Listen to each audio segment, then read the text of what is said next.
Hello and welcome to another episode of Prime Time Football. Today is a doubleheader Monday Night Football. We will start with Dolphins versus Jets. My storyline for this game is, well, someone must win. I mean, neither of these teams impress me at all. But there is a semblance of hope for both of these teams. For the Dolphins, it's the playmakers. Devon A-Chain, Tyreek Hill, Jalen Waddle. There is something there. For the Jets, it's offensive line.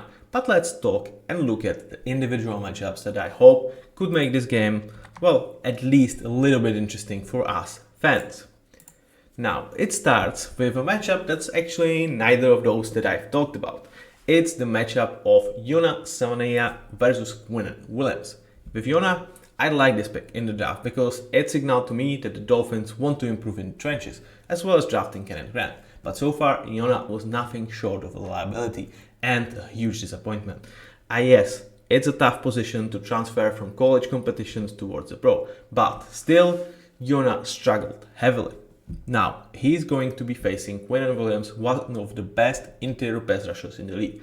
Whilst I do not hold him to the same levels like Chris Jones and Dexter Lawrence, I still think he's a damn good player. So, for Yona, this is going to be a tough one. And I think after this performance, we might actually see him getting benched because so far it has been really, really bad. On the other side, Quinnen, I think he's having a bounce back year. I don't think he was necessarily really good last season compared to his standards. And I think he's much closer to them this season. So with this one, he could be absolutely deciding factor in this game. Now, the next, Tyreek Hill versus Sauce Gardner. Let's rewind. 2023, Sauce Gardner, I think, was like universally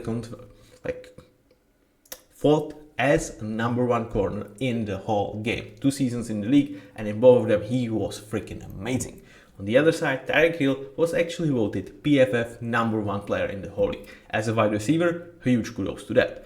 But 2024, neither of these guys were anywhere close to their previous year's form. And so far this season, it has been slight bounce back, but nothing that would really tell you, yeah, these are the guys that are the best on their positions. So now they will face each other. Will it bring the best out of them, or will we just see kind of meh performance compared to their previous showings? Or is it going to be that one is going to cook another? If so, who would you guess is going to have each other's number? Is it going to be Sauce absolutely shutting down Tyreek, or will Tyreek cook Sauce for like big penalties or big touchdowns? Let me know in the comments. Now, the last matchup I want to take a look at is Jalen Phillips versus Armand Membu. But it's not only about them. I think Miami Dolphins defensive line is the most disappointing unit in the whole freaking NFL. Because you have 4 first rounders, Jalen Phillips, Bradley Chubb, Kenneth Grant, and Job Robinson.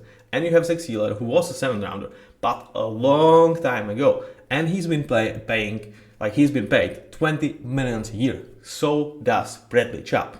Or for him, it's even more. Jalen, Kenneth, and Job are still on their rookie contracts. So Dolphins have invested heavily. And if someone had hope for Dolphins to actually be, let's say, a playoff team this season, it would come from, okay, so we have a bunch of really good playmakers.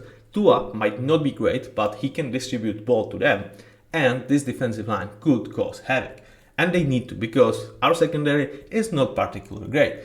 We invested in Minka. We hope he's going to be ball hawk. That's going to give us an extra possession. But we need this pass rush, this run defense to create those opportunities. So far, it's been bad. It's been brutally bad. I don't know whether it's like Jalen Phillips and Bradley Chubb are still feeling their injuries. They just cannot coexist to each other. There is not a good game plan. I don't know what it is, but they have been so freaking bad. On the other side, Jets offensive line, I thought this could be one of those units that surprised a lot of people and could be a top 5 in the game. Unfortunately, that kind of took a bad swing prior to the start of the season where they lost, I think, their best player in Elijah Vera Tucker.